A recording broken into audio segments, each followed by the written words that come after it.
Hello there, and welcome. I'm so glad you found your way here tonight. Let's begin our journey together into a very special place. A place that you might think you know.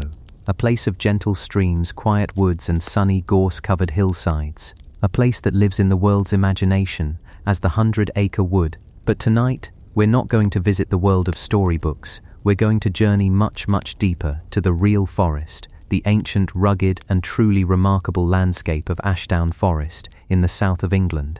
We're going to uncover the story that was written into its soil and streams long before a certain bear ever came to live there. As always, this channel is here to be a quiet companion as you drift off. If you enjoy what we do, and only if you feel like it, a simple click on the like or subscribe button is always deeply appreciated. It helps our little community of quiet explorers grow, and I'm always so curious to know where you're listening from tonight. It's a wonderful thought, all of us around the world settling down to listen to the same quiet story. So if you'd like, leave a comment and say hello from your corner of the globe. But for now, the housekeeping is done. It's time to let the outside world fade away. Let go of the day's thoughts, the lists, the worries. Find that perfect, comfortable spot in your bed. Dim the lights, pull the covers up just so, and close your eyes. Let your head grow heavy on the pillow. Take a slow, deep breath in, and let it go. We are about to travel back in time, not by years or decades, but by eons. We're going to feel the slow pulse of geological time, listen to the echoes of forgotten industries, and walk through a wilderness that has been shaped by kings and fire and the quiet persistence of ordinary people. Let's begin. Chapter 1. The Forest Before Milne, an Ancient Wilderness. Before there were trees, before there was even soil, there was water. Our story doesn't begin in a forest at all, but at the bottom of a vast freshwater lake, or perhaps a sprawling lazy river delta, under a sky that dinosaurs would have known. Over 120 million years ago, in the warmth of the early Cretaceous period, this part of the world was a basin, a catch-all for the patient work of erosion. Rivers, born in mountains that have long since vanished, carried their burdens of sand and silt and clay and laid them down here in a thick, wet blanket. Layer after layer, for millions of years the sediment settled. The fine, silty muds, the coarser grains of sand, each telling the story of a different flood, a different season, a different age, a planetary diary, written in stone.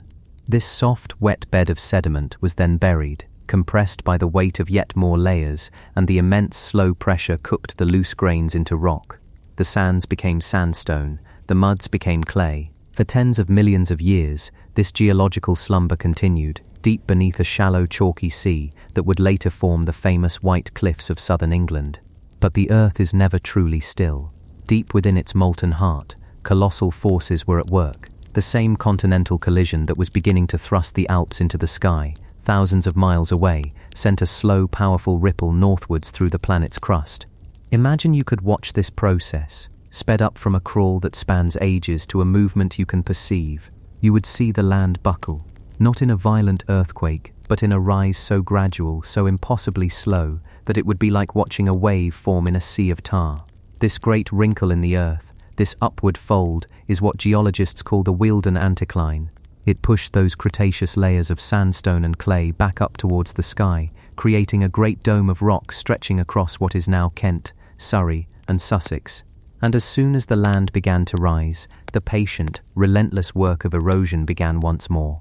Rain, ice, and wind set to work scrubbing and sculpting this new dome. Over millions of years, they stripped away the younger chalk that had covered everything, exposing the older, harder heart of the anticline. The softest clays were washed away first, forming the low, wide valleys, but the tougher, more resilient layers of sandstone resisted. They remained as high ground, as long, flat-topped ridges that snake across the landscape, and it is on the highest of these sandstone ridges, on the very crest of this ancient geological wave, that Ashdown Forest sits. This is the bone structure of our forest. The Ashdown Formation, as it's known, is a porous, iron-rich sandstone that creates a very particular kind of world. When the rain falls here, it doesn't linger. It percolates straight down through the sandy soil, washing away nutrients as it goes.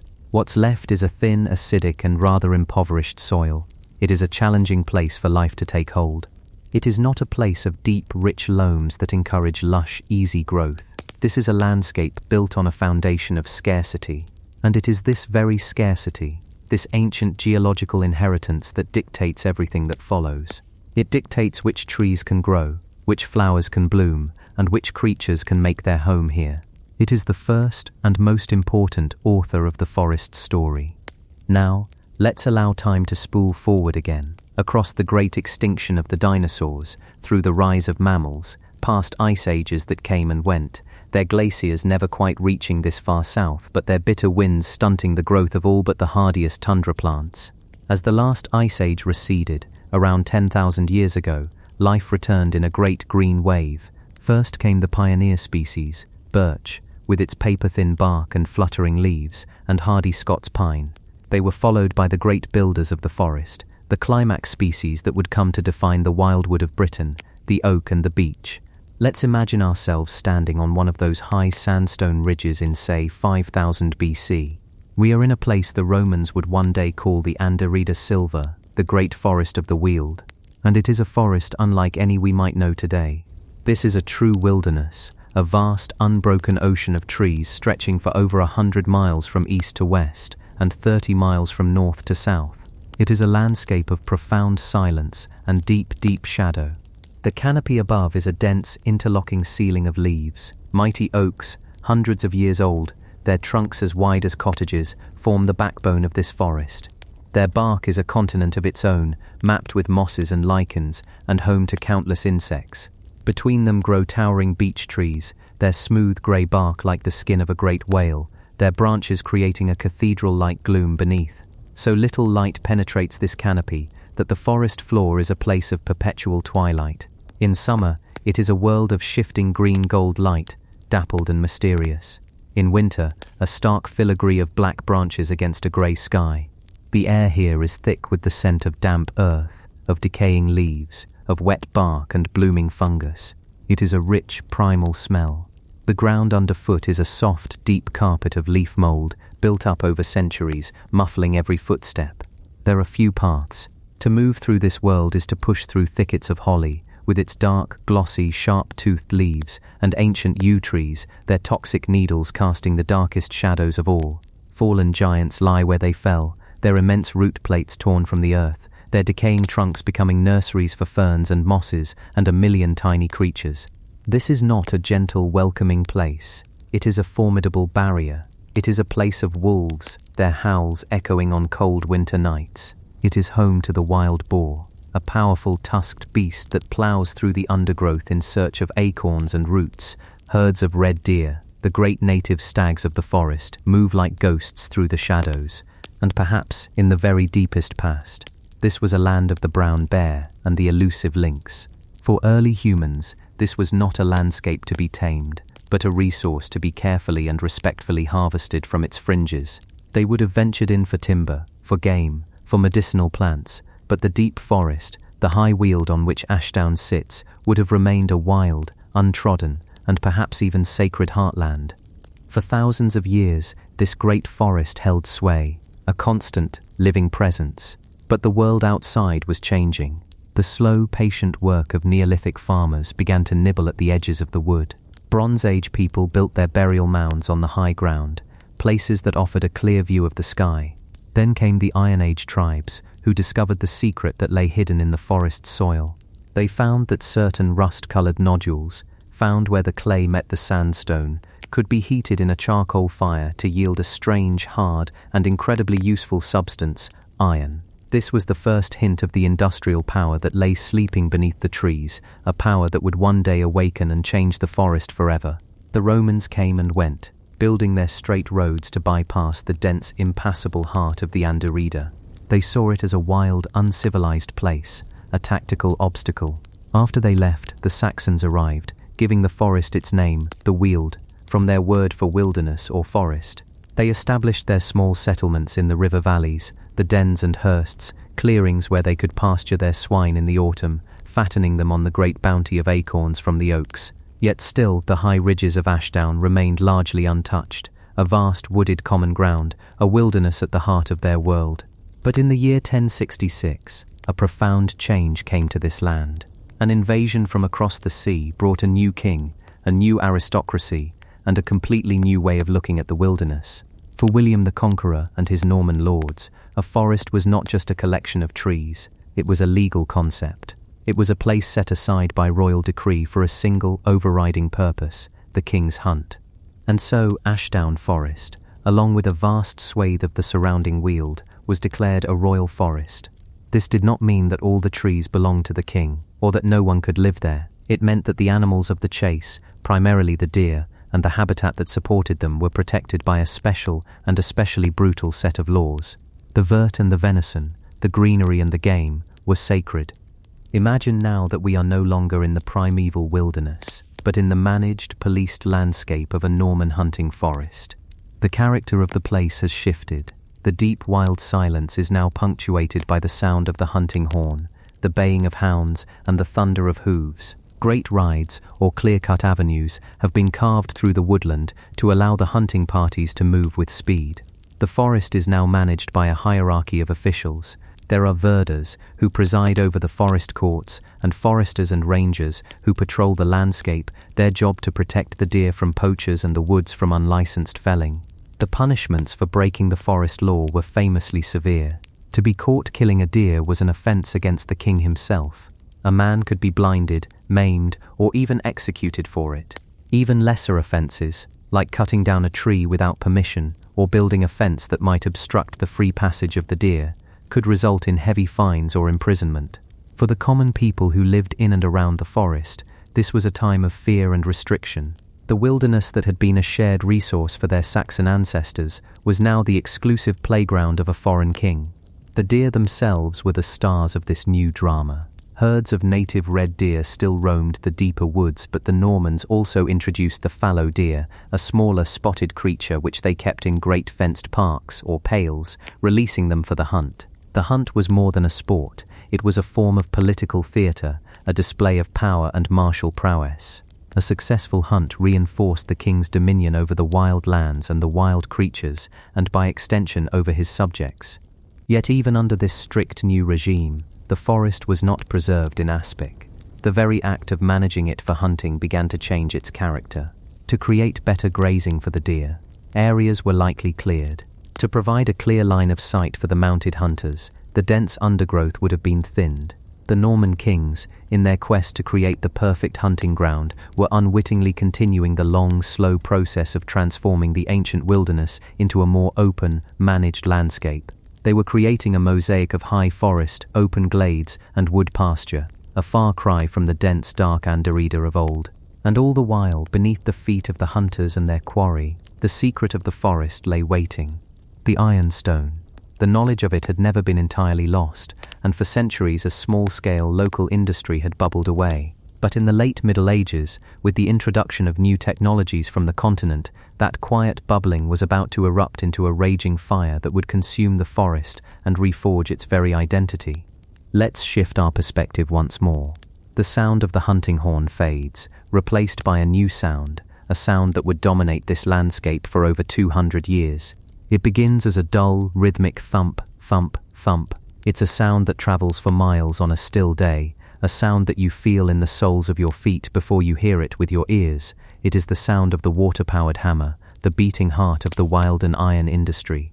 From the late 15th century to the early 18th century, Ashdown Forest and the surrounding high weald became the Silicon Valley of its age, the centre of England's iron production. The ingredients were all here, in perfect proximity. First, the ore itself, the ironstone nodules dug from shallow pits known as bell pits, which left the landscape pockmarked with strange hummocky depressions that you can still see today if you know where to look. Second, and most crucially, there was fuel, an immense, seemingly inexhaustible supply of wood to be turned into charcoal. Iron smelting requires incredibly high temperatures, and charcoal burns hotter and cleaner than raw wood. This created a new kind of woodsman, the charcoal burner, or collier. These were solitary, secretive figures who lived for weeks on end in the woods, tending their clamps, great, carefully constructed mounds of wood covered in earth and turf, which were allowed to smoulder slowly for days, driving off impurities and leaving almost pure carbon. Their little huts and the lingering smell of wood smoke became a constant feature of the forest. The demand for charcoal was so immense that it transformed the very structure of the woodland. Great oaks were no longer left to grow for centuries. Instead, the woods were managed through coppicing and pollarding, a system of cyclical cutting that encouraged trees like hornbeam, alder, and sweet chestnut to produce a constant, renewable supply of smaller timber, perfect for the charcoal clamps. The forest became less of a wild wood and more of a factory floor. The third ingredient was water power. The gently rolling landscape was threaded with small streams and rivers. By building a dam, or bay, across a stream, the ironmasters could create a reservoir, known as a hammer pond. The water released from this pond would turn a great water wheel, which in turn powered two essential pieces of machinery. The first was the bellows for the blast furnace, a tall chimney-like structure of stone and clay. Inside, a ferocious heat was generated, melting the iron ore and allowing the molten iron to be tapped off at the bottom. The second was the great forge hammer itself. This was a colossal, multi-ton hammerhead, lifted by the turning water wheel and allowed to drop onto the glowing sow of crude iron, hammering out the impurities and shaping it into workable bars. Let's try to imagine the forest during the height of this iron boom. The landscape is now a hive of activity. The air, once scented with damp earth, is now heavy with the acrid smoke from the furnaces and the charcoal clamps. At night, the darkness is punctuated by the hellish glow of the furnaces, casting flickering shadows against the trees. The quiet streams have been dammed into a series of reflective ponds, their still surfaces belying the industrial power they hold. The rhythmic thumping of the forge hammers provides a constant mechanical heartbeat to the forest day and night. This was a brutal, elemental industry. It was loud, dirty, and dangerous. It scarred the landscape, consuming vast tracts of woodland for charcoal. It is a striking contrast to the gentle bucolic image of the 100 Acre Wood. This was a place of fire and sweat and industry. The iron produced here was vital to the nation.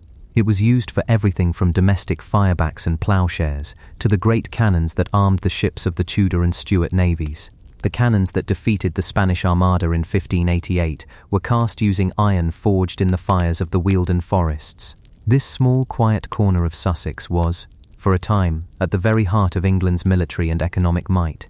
But like all booms, it could not last. By the 18th century, the ironmasters had consumed so much of the local woodland that fuel was becoming scarce and expensive. More importantly, a revolution was happening in the north of England. Abraham Darby had discovered a way to smelt iron using coke, a refined form of coal, which was far more efficient and available in much larger quantities. The Wealden industry, reliant on its finite supply of charcoal, simply couldn't compete. One by one, the furnaces fell silent. The great hammers ceased their rhythmic beating. The fires went out. The silence that descended upon the forest must have been profound. Nature, patient as ever, began its slow work of reclamation. The hammer ponds, no longer managed, silted up, their dams eventually breached by winter floods, but their ghostly outlines remained, creating new and unique wetland habitats. The spoil heaps from the mines were colonized by silver birch and gauze. The network of tracks that had carried ore and charcoal became quiet footpaths.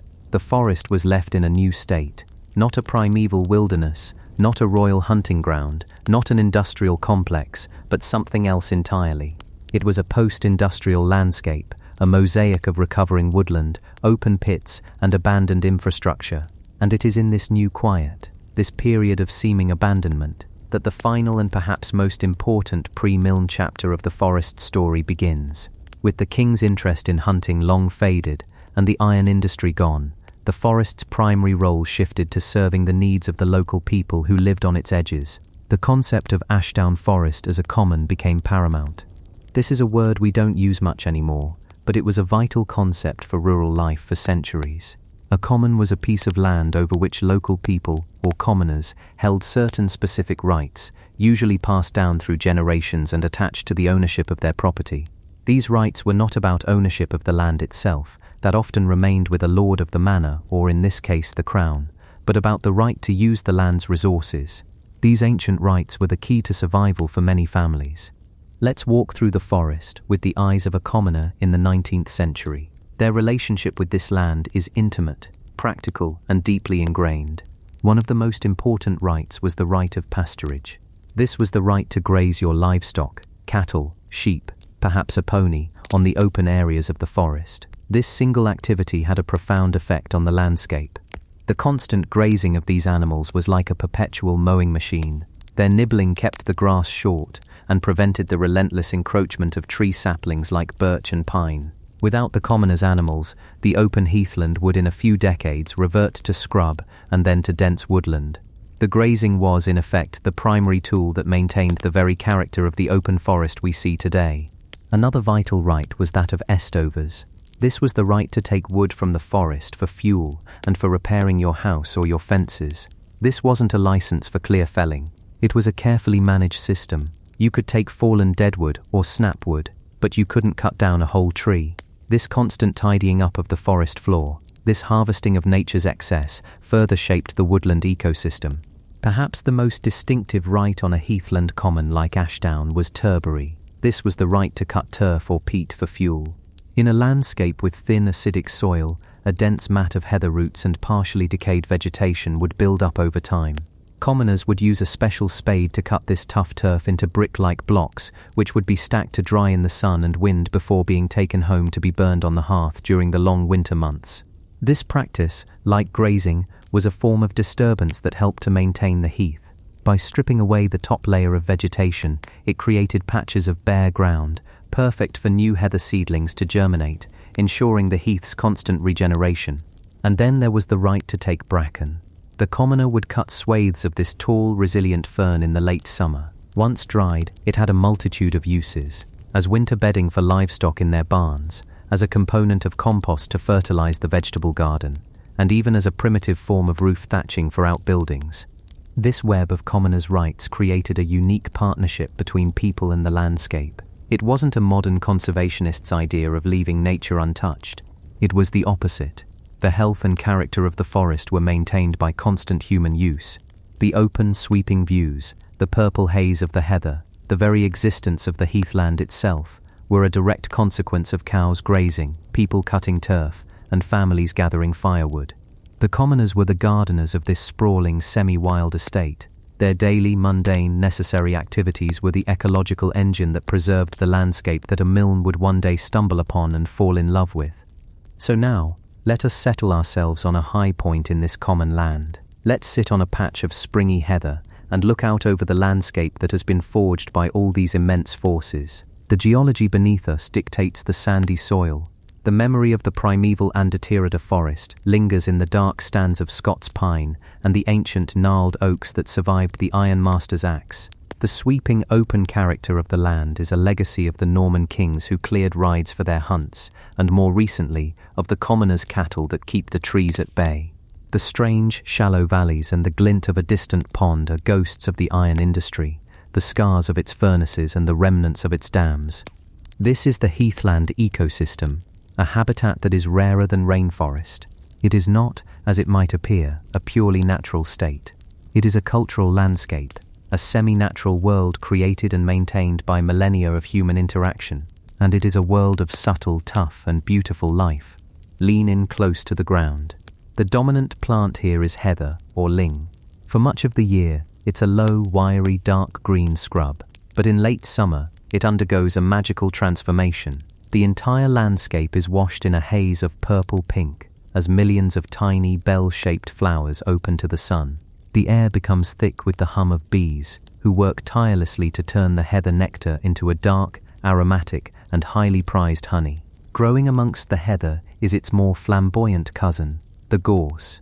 This is a plant armed with ferocious green spines, a true survivor, and its gift to the landscape is its flowers. Brilliant, yolk-yellow blossoms that smell on a warm day of coconut and almonds. Gorse has a wonderful trick. It doesn't confine its blooming to a single season.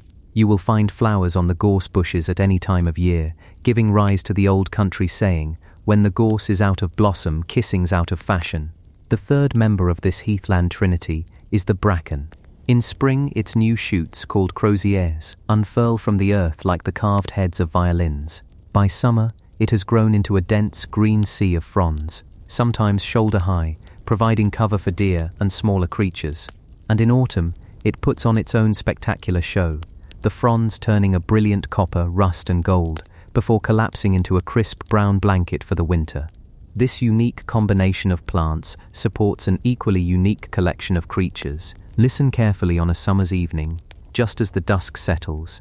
You might hear a strange mechanical churring sound, almost like a distant engine.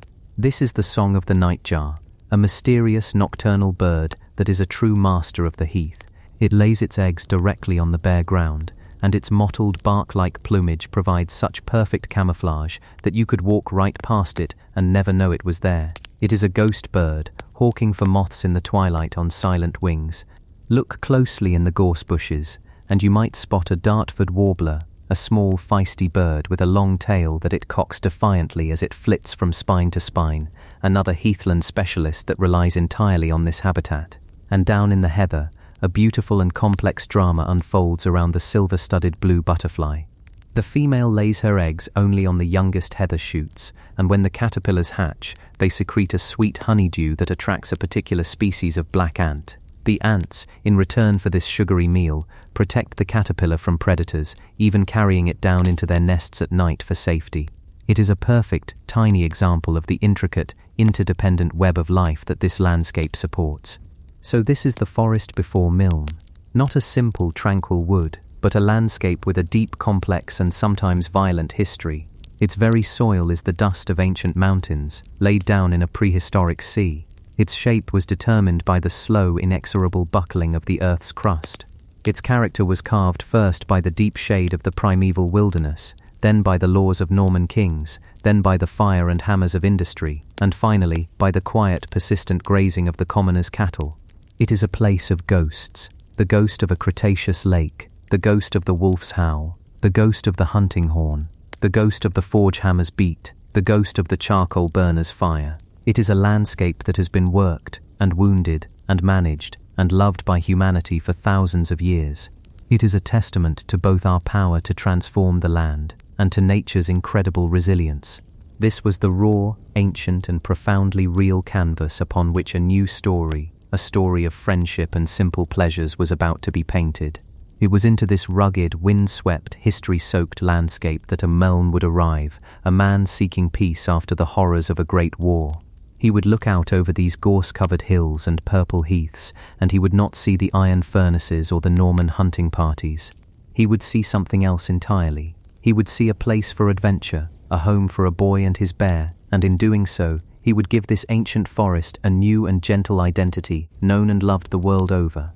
But that identity would always be layered upon this deeper, wilder, and far more ancient truth. Chapter 2. A Sanctuary from War. The Milnes arrive at Cotchford Farm. But before we can understand what he saw, we must first understand the man who was looking. To truly appreciate the gentle world he would eventually create here, we need to travel back with him, away from the quiet of the Sussex Weald, to a place of deafening noise and profound shadow. We must understand the wound for which this forest would become the cure. Before the Great War, Alan Alexander Milne was, by every measure, a man of his time, a man of the city. His world was one of wit, of ink, of the warm glow of gas lamps on London streets. He was a celebrated playwright, his comedies and light dramas gracing the stages of the West End. He was a respected humorist, the assistant editor of the famed satirical magazine Punch. His life was a carefully constructed thing, built of clever words, comfortable routines, and the intellectual hum of the literary elite.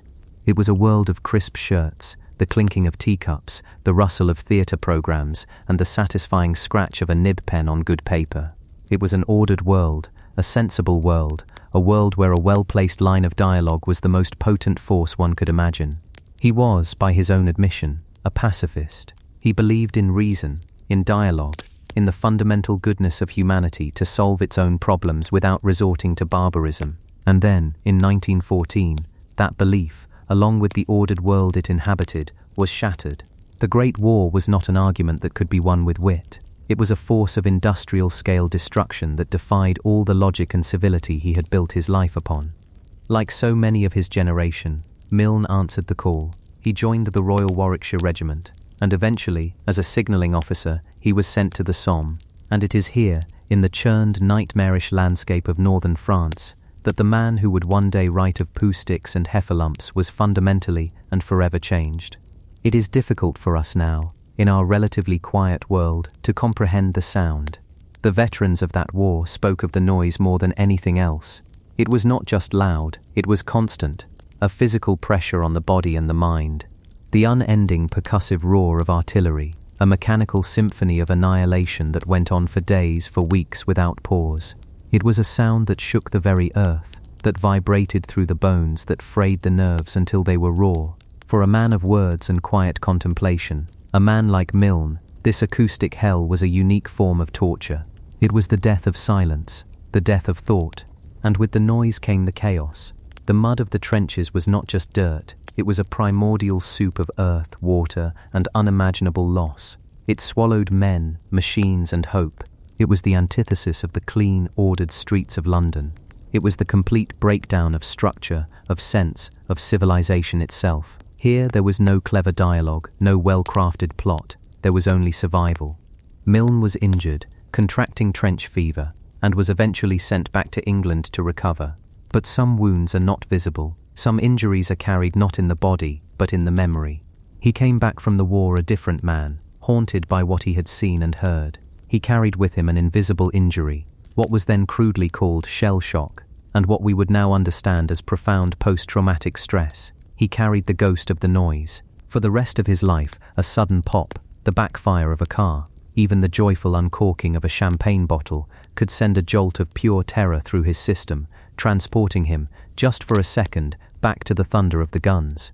He returned to his life in London, to his wife Daphne, and soon to the birth of his son, Christopher Robin, in 1920. He tried to pick up the pieces of his old world. He wrote more plays. He continued to find success, but the lightness, the easy wit, had a shadow behind it now. London itself, once the center of his universe, now felt like a part of the problem. Its noise, its crowds, its relentless energy was no longer stimulating, it was agitating. The city was a constant, low-level echo of the chaos he had so desperately sought to escape. And so a search began. Not for a story, not for inspiration, but for something far more fundamental. A search for quiet, a search for peace. This was not a desire unique to Alan Milne. It was a deep, national yearning in post-war Britain. An entire generation of young men had been fed into the maw of the industrial war machine, and the nation, reeling from its losses, turned its gaze away from the smoke-stained cities and towards an idealized vision of the countryside. There was a collective dream of a green and pleasant land, of rolling hills and ancient woodlands, of a pastoral England that was pure, timeless, and healing. It was a romantic retreat, a cultural search for solace, a belief that the land itself held a kind of restorative power. For the Milnes, this national yearning became a personal quest. They began to look for a country home, a bolt hole, a place where the noise of the world could be turned down, a place where their young son could run free, and where a man haunted by the sound of cannons could perhaps finally hear himself think again. They searched, and in 1925 they found it. On the northern edge of Ashdown Forest, in the county of East Sussex, sat a modest, lovely old house, Cotchford Farm. It was not a grand estate. It was a former farmhouse, built of local stone, with a crooked roof and a sprawling garden that tumbled down towards a small, meandering stream. It was imperfect, filled with character, and most importantly, it was quiet. The loudest sounds here were the buzz of bees in the lavender, the call of a distant bird, the gentle rustle of leaves in the ever-present breeze that swept across the high ground of the forest. When they bought Cotchford Farm, it was not with the intention of creating a literary masterpiece. It was a practical purchase, a family getaway for weekends and holidays. It was a place for convalescence, a place to breathe. For Alan, it was a sanctuary. For Daphne, it was a garden to cultivate. And for their young son, a boy with bright eyes and a mop of blonde hair, who was known to the family simply as Billy Moon, it was the greatest adventure imaginable. At 5 years old, Christopher Robin did not see the forest as a symbol of pastoral healing. He did not see it through the lens of his father's trauma or a nation's romantic longing. He saw it for what it was, a vast, untamed, and utterly thrilling playground. From Cotchford Farm, the forest was not a distant view. It was a direct extension of his own back garden, a short walk across a meadow, and he was in it. This was not a manicured park with gravel paths and warning signs. This was a wild place of gorse and heather, of hidden valleys and tangled thickets of trees. It was a world perfectly scaled to the imagination of a small boy. A fallen log was not a piece of dead wood, it was a bridge over a raging river. A hollow in an ancient beech tree was not just a cavity, it was a secret house. A cluster of tall Scots pines on a high piece of ground was not just a clump of trees, it was a landmark, a destination, a fortress. We must picture him then, not as the character in the book, but as the real boy. A sturdy, adventurous child in shorts and Wellington boots, marching purposefully into this wilderness. He would spend hours exploring, sometimes with his nanny, sometimes blissfully, terrifyingly alone. He was learning the landscape not from a map, but with his feet. He knew which paths turned to mud after a rain, where the best climbing trees were, where the stream ran shallow enough to cross. And his father watched. Initially, from a distance. Alan Milne was not an outdoorsman in the traditional sense. He was a man of words and indoor comforts. But he watched his son disappear into the bracken and emerge an hour later, flushed with excitement, clutching a special stick or a smooth grey stone. He saw the uncomplicated joy his son took in this place. He saw a childhood unfolding in a world of natural wonder, a world so profoundly different from the one of shattered earth and twisted wire that had defined his own young adulthood. And in watching his son, in seeing the forest through his son's eyes, something began to shift in him. The quiet of the place was no longer just an absence of noise, it was becoming filled with something else. It was being filled with the murmur of a boy's imagined adventures. The landscape was no longer just a pretty view from his study window, it was becoming a map of his son's world. That particular spinney of trees was where Billy had built a den. That bridge over the stream was where he played a game of dropping sticks into the water. Slowly, almost without his realizing it, the father's search for peace and the son's search for adventure began to merge. The real forest, this ancient heathland of Sussex, was becoming a shared imaginative space. It was a place of healing for the man and a place of discovery for the boy. The stage was being set. The characters, a boy and his beloved stuffed animals, were already there, and the quiet, wounded playwright, who had come here only seeking silence, was beginning to listen to a new story, a gentle story, whispered on the wind that blew through the gorse and the pines of the 100 Acre Wood. Chapter 3. The Alchemy of Creation. From nursery toys to a literary world. That gentle story, whispered on the wind, is the oldest story there is. Before any playwright put pen to paper, before any child gave a name to a beloved toy, this story was being written in the earth itself. It is a tale of quiet transformation, of endings that are not endings at all, but merely the start of a new sentence. The truest alchemy of this place, the real magic that turns the past into the future, does not happen in the mind of a man, but in the deep, dark, fragrant soil beneath his feet. The creation of a world, a real world, is a slow and tireless collaboration, and its characters are far smaller and far more numerous than we could ever imagine. So let's come away from the writer's desk for a moment, and leave the nursery toys sitting quietly on the shelf. Let us instead kneel down, right here, at the base of one of those Scots pines that Shepherd drew so beautifully. The air is cool, and smells of resin and damp earth. This scent, this ancient perfume of the forest, has a name. It's called petrichor, and a key part of it comes from a compound called geosmin, which is produced by bacteria in the soil. That smell you associate with life and rain and renewal is in fact the scent of the world's most microscopic alchemists at work. You are breathing in the story of decay and creation with every breath you take. Look closer. Push aside the carpet of fallen pine needles, each one a tiny copper spear. The ground here is not just dirt. It is a living, breathing chronicle of seasons past. This is the forest floor, but it's better to think of it as a library, where every fallen leaf, every twig, every shed piece of bark is a page from a book that has been read and is now being returned to the shelf. And the librarians, the quiet, tireless archivists of this place, are beginning their work. Beneath our fingertips, the world transforms. Here, the grand and visible life of the sunlit canopy gives way to a hidden kingdom, a place of slow, deliberate magic. The true author of the 100 Acre Wood's continuous story is the mycelial network. To call it the roots of a mushroom is a profound understatement. It is more like the forest's own sentient, subterranean internet. A vast, intricate web of impossibly fine threads, called hyphae, that weave through the soil, stitching the roots of the gorse to the roots of the silver birch, connecting the ancient oak to the tiniest new seedling. These threads, spun from a substance called chitin, the very same material that makes up the exoskeletons of insects, are the circulatory and nervous system of this entire ecosystem. Imagine, just for a moment, shrinking down and journeying into this soil. The hyphae are everywhere, a soft, white, living galaxy in the darkness. They are exploring, sensing, communicating. When a beetle larva chews on a pine root, that tree can send a chemical distress signal out through this network, a warning whispered from root to root, alerting its neighbors to the danger. When a sun-drenched birch tree has an excess of sugar from photosynthesis, it can share its bounty, sending that life-giving energy through the mycelial web to a young beech tree struggling for light in its shadow. This is not a collection of individual trees competing for survival. It is a community, a cooperative, bound together by a silent fungal intelligence that operates on a timescale we can barely comprehend. It is the collaboration that underpins all life here, more intricate and essential than any partnership between a writer and an illustrator. And this network is the master of alchemy. It is the grand recycler. When a leaf falls, when a branch cracks and tumbles to the ground, when an animal breathes its last, the mycelial network is there.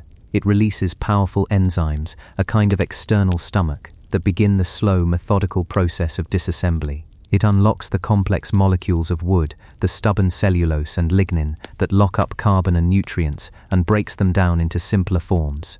It is a form of digestion on a forest-wide scale. Nothing is wasted.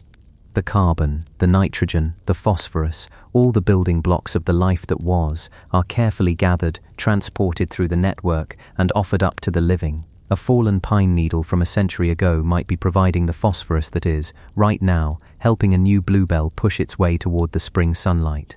The heartwood of a long-dead oak becomes the sustenance for the very sapling that will one day take its place in the sky. This is the real story of resurrection, written in molecules and atoms, deep in the earth. But the fungus does not work alone. This alchemy requires a whole cast of characters, a bustling society of tiny engineers and chemists. If you stay still and watch the leaf litter, you'll begin to see them. Here is a woodlouse, a small armored creature that looks like a miniature armadillo. It is a detritivore, a specialist in eating the dead. Its gut is a finely tuned chemical laboratory, breaking down tough plant fibers that others cannot. They are the first wave of recyclers, the shredders who break the large pages of the forest library into smaller, more manageable paragraphs. And here, a millipede, flowing over a twig like a slow, dark river of legs. It is not an insect, but something more ancient. It is a gentle excavator, tunneling through the soil, aerating it, mixing the layers, and enriching it with its passage. It is a quiet gardener, tending to the very structure of the earth. And everywhere, in numbers too vast to count, are the springtails. Tiny, six-legged creatures that you can barely see. When disturbed, they can catapult themselves through the air, using a unique spring-loaded appendage under their abdomen. They are grazers of fungi and bacteria, shaping the microbial landscape with their immense appetites, ensuring that no single microscopic organism becomes too dominant. They are the unseen regulators of this underground world. Deeper still, in the thin films of water that cling to soil particles, is the world of bacteria and archaea. Billions of them in a single handful of this Sussex soil. They are the ultimate chemists. They perform transformations that seem like pure magic. They can take nitrogen from the air, a gas that is unusable to plants, and fix it, turning it into nitrates and ammonia, the very fertilizer that allows the great trees to grow. They are the microscopic artisans who craft the raw elements of the earth into the nutrients of life. Without their silent, ceaseless work, the forest would starve. The entire grand green edifice of the 100 Acre Wood rests upon the invisible labor of these single-celled beings. This collaborative effort, this constant, gentle hum of activity, is the true creative process. It is a slow, patient authorship. And sometimes, when the conditions are just right, the right moisture, the right temperature, the right time of year, this hidden world decides to create an illustration for the sunlit world to see. It sends up a mushroom. The mushroom, or the fruiting body, is the forest's work of art. It is the brief, beautiful, and sometimes bizarre expression of that vast, hidden network below. It is the flower of the fungus. Here, pushing up through the moss, is a fly agaric, the iconic toadstool of fairy tales. Its brilliant red cap, dotted with white fragments of its universal veil, is a stark warning. It contains potent neurotoxins. It is beauty that demands to be looked at, but not touched. It is a piece of art with a clear message for the world's connoisseurs. Over on a decaying log, a cluster of oyster mushrooms fans out like delicate pale shelves. They are not just decomposers of wood, they are also carnivores. Their mycelium can set traps for microscopic nematodes in the wood, ensnaring and digesting them to gain precious nitrogen. They are as much a predator as any fox or owl, just on a scale we rarely consider. And there, a puffball, a simple white sphere. It seems unassuming, a plain paperweight on the forest floor, but inside, it is developing trillions of spores.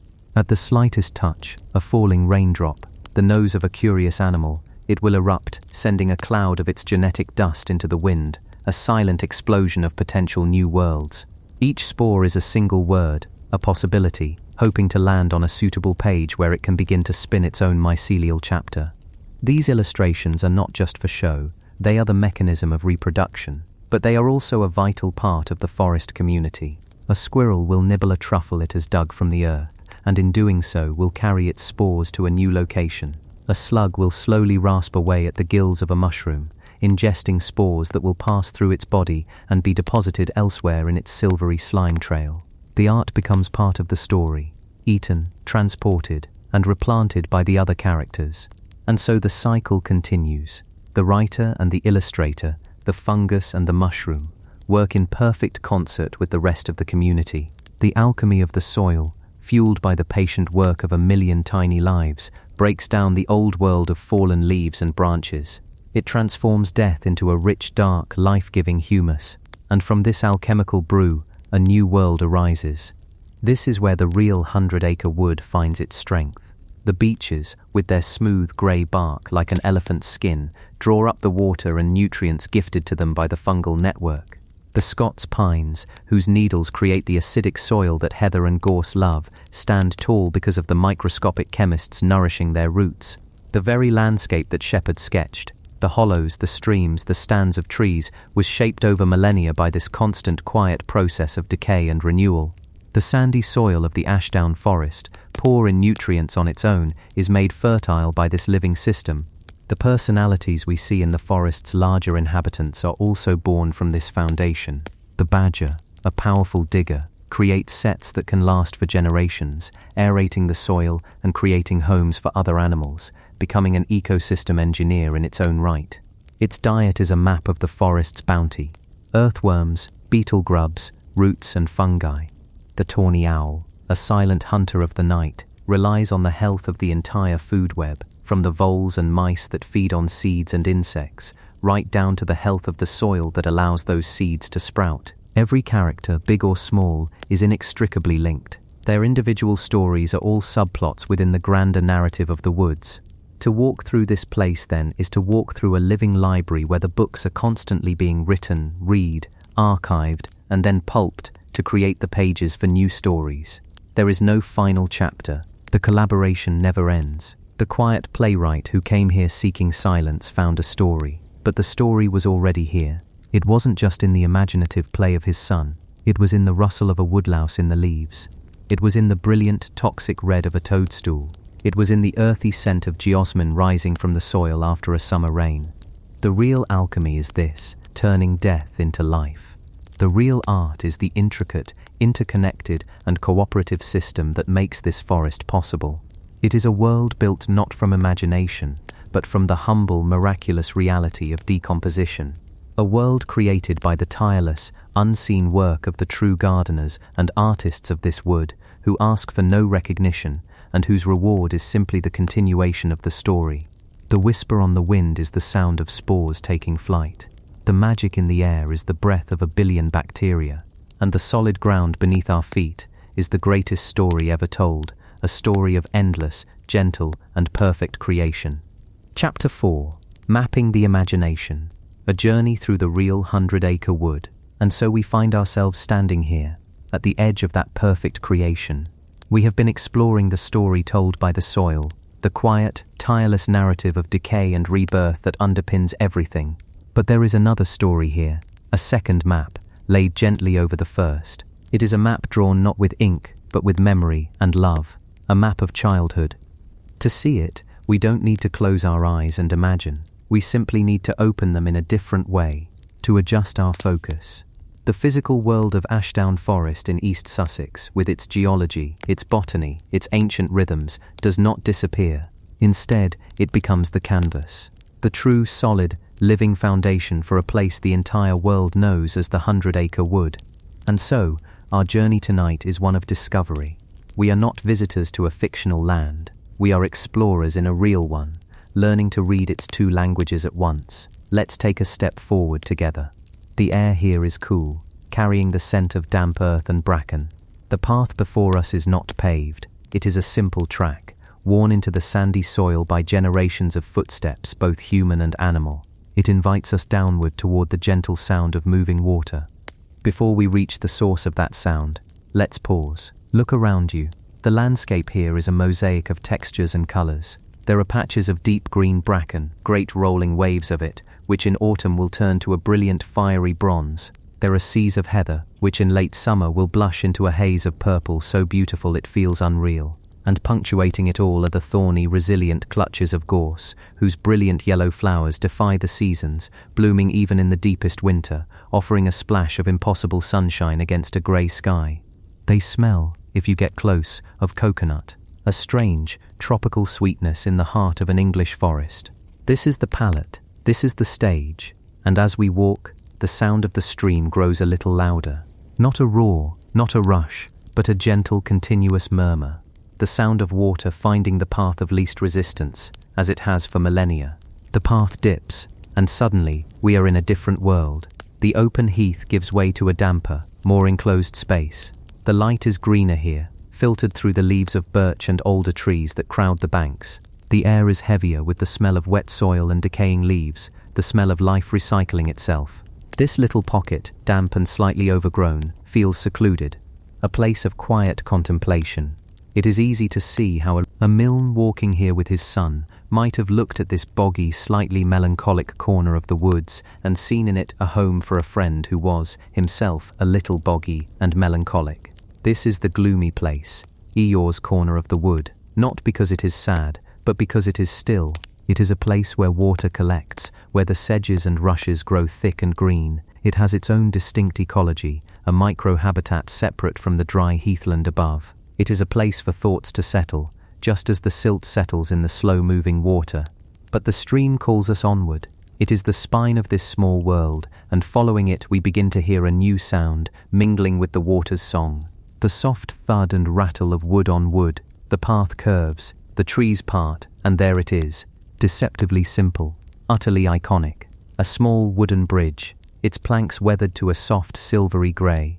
It is not grand. It is not an architectural marvel. It is a simple, functional bridge made of logs and planks, built to allow people and ponies to cross a small, unassuming stream.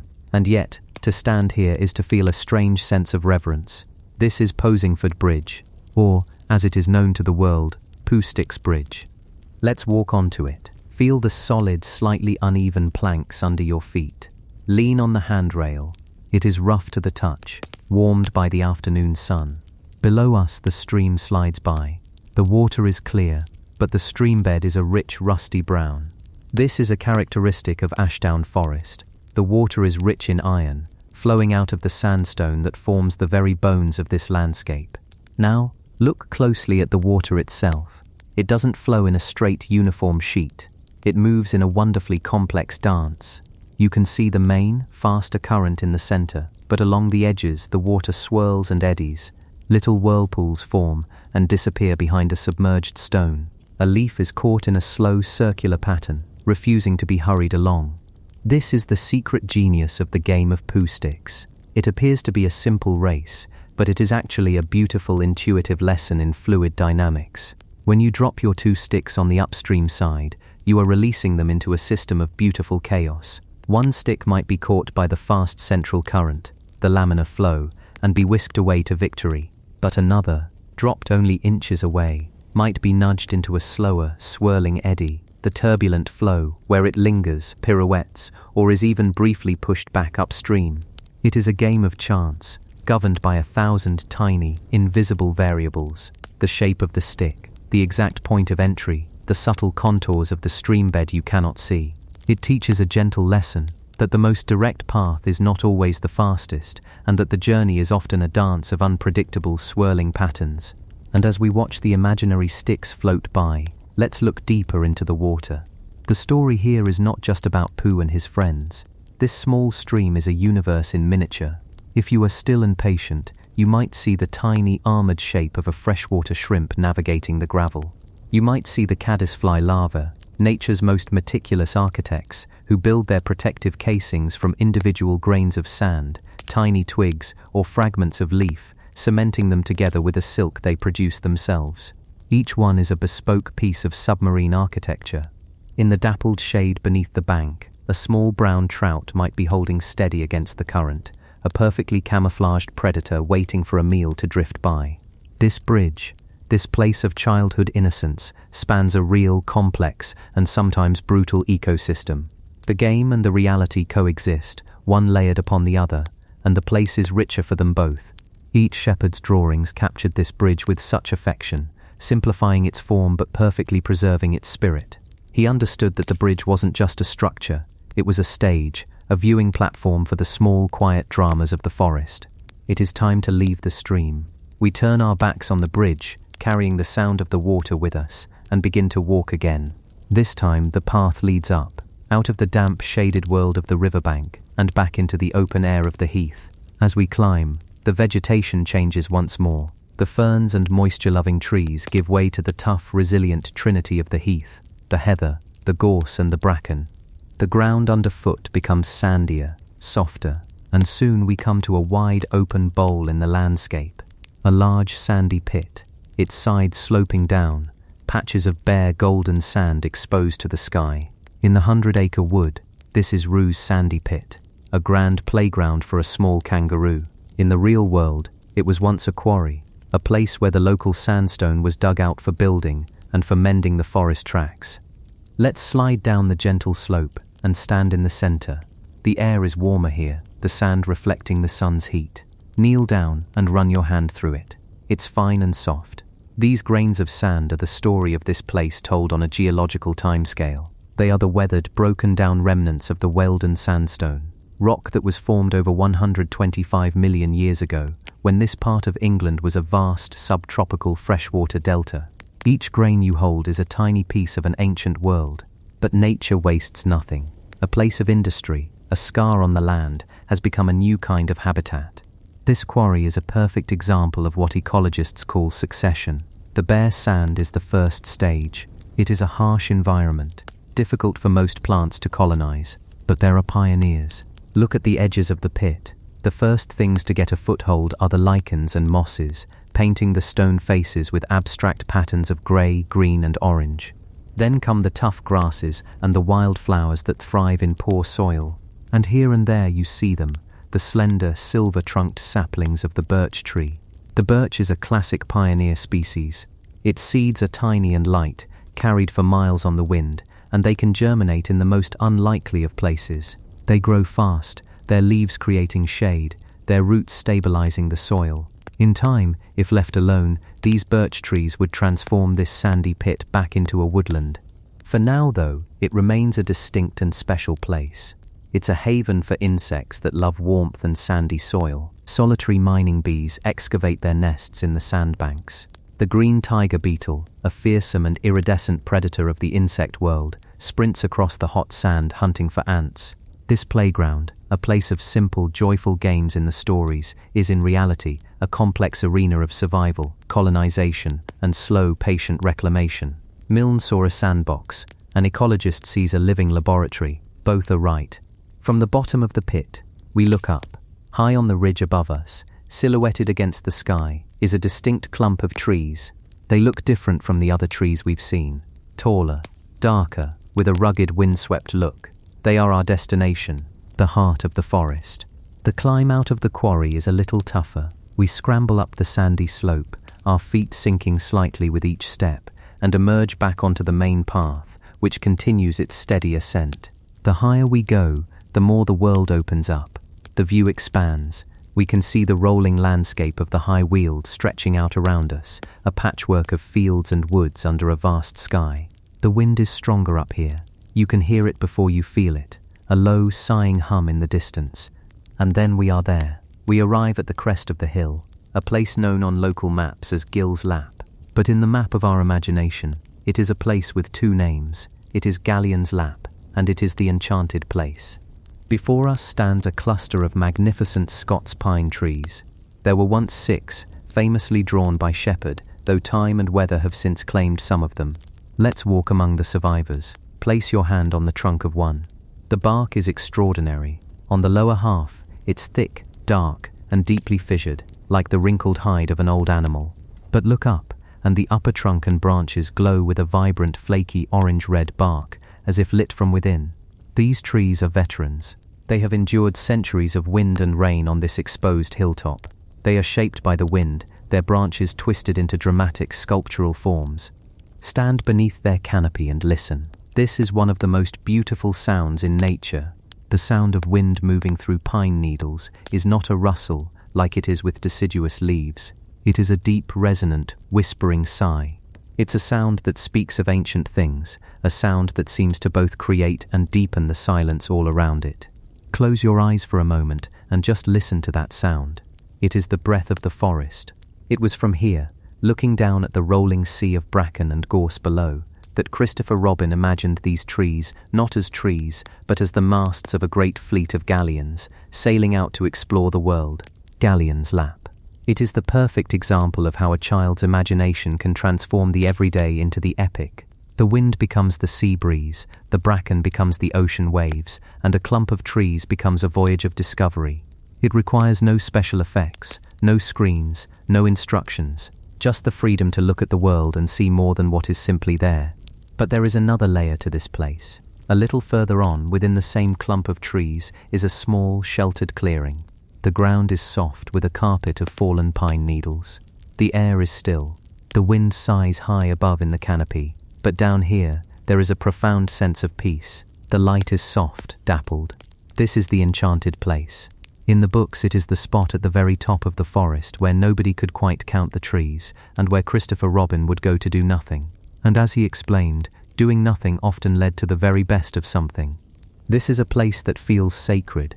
It's not a magic born of spells or potions, but the deep, quiet magic of place. It's the feeling you get when you stand in a location that has been imbued with meaning, with story, with love. It is enchanted because Milne declared it so, and because for a century now, people have come here and felt that same sense of peace and wonder. The enchantment is real. It is woven from the scent of pine resin, the softness of the needle-strewn ground, the sound of the wind, and the weight of a beloved story. To be here is to understand the core of the Winnie-the-Pooh books. They are not fantasies that happen in a made-up world. They are stories that grew directly out of this soil, out of this wind, out of these specific trees. The friendship between a boy and his bear is made real because the ground they walked on is real. The adventures they had feel true because the landscape that shaped them is true. From this vantage point, we can see it all. We can trace the path of the stream we followed earlier. We can see the dip that marks Rue's sandy pit. We can see the whole of the 100 Acre Wood laid out before us, a living map. And we can see how the real and the imagined are not separate things. They are intertwined, like the mycelial network beneath our feet. The imagination needs a place to anchor itself, and a place, in turn, is given a soul by the stories we tell about it. As the sun begins to dip lower, the light up here becomes golden. It catches the orange bark of the pines and sets them ablaze. The shadows lengthen, painting long, dark stripes across the heath. The story of this day's walk is coming to an end, but the story of the forest, of course, never does.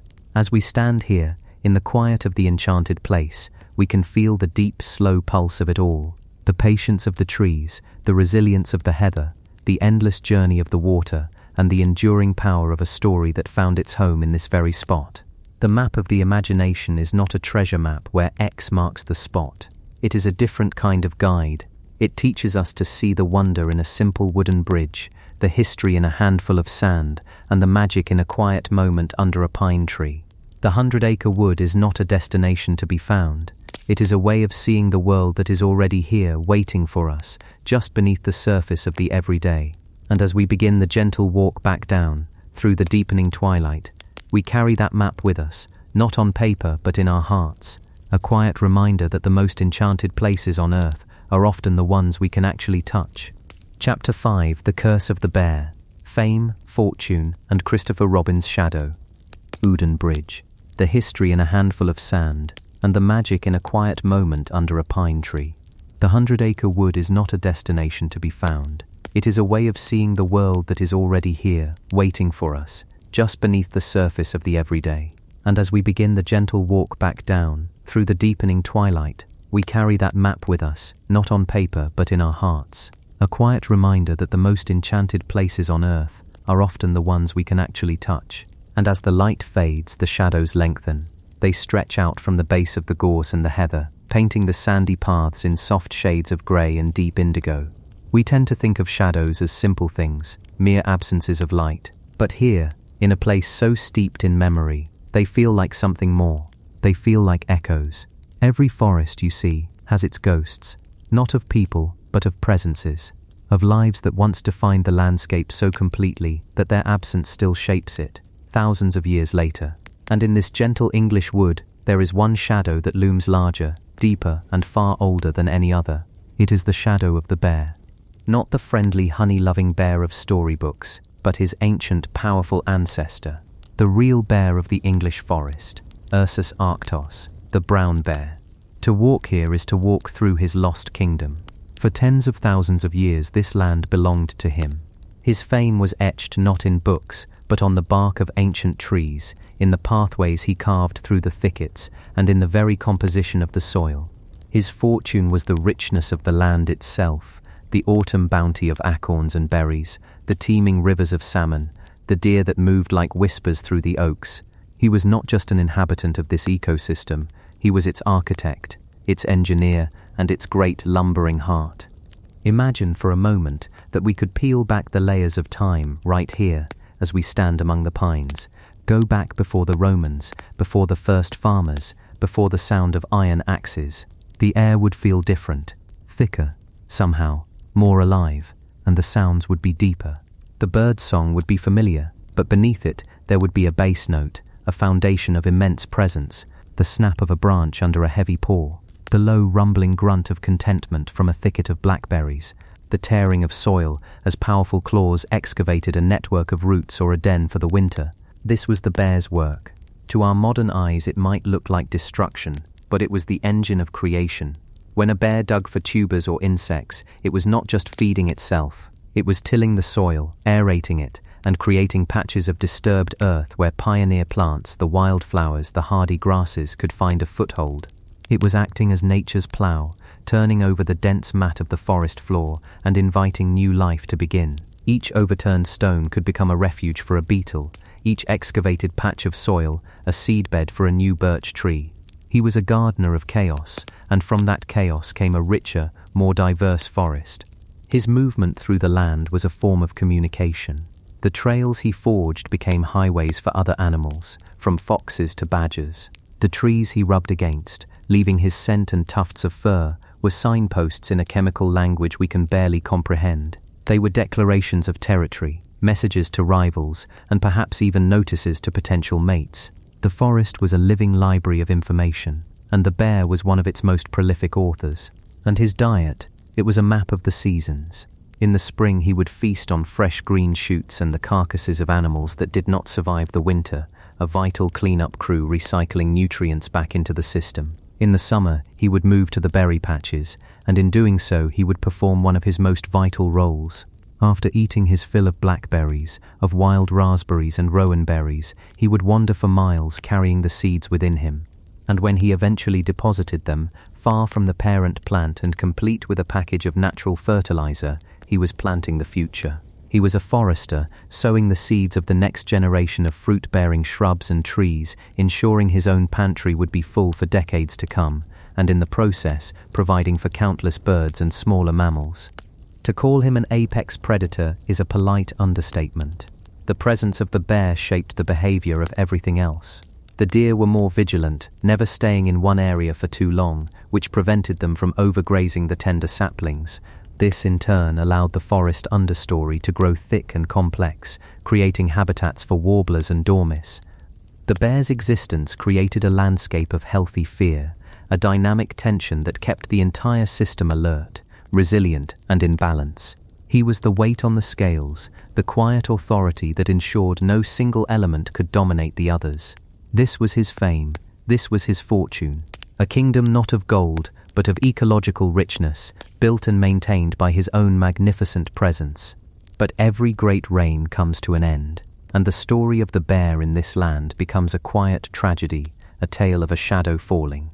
The curse was not one of magic or malice. It was something far simpler and far more relentless, us. As human populations grew, the ancient wildwood began to shrink. The great forests were cleared for farms and villages. The bear's territory, which once spanned the entire island, was chipped away piece by piece.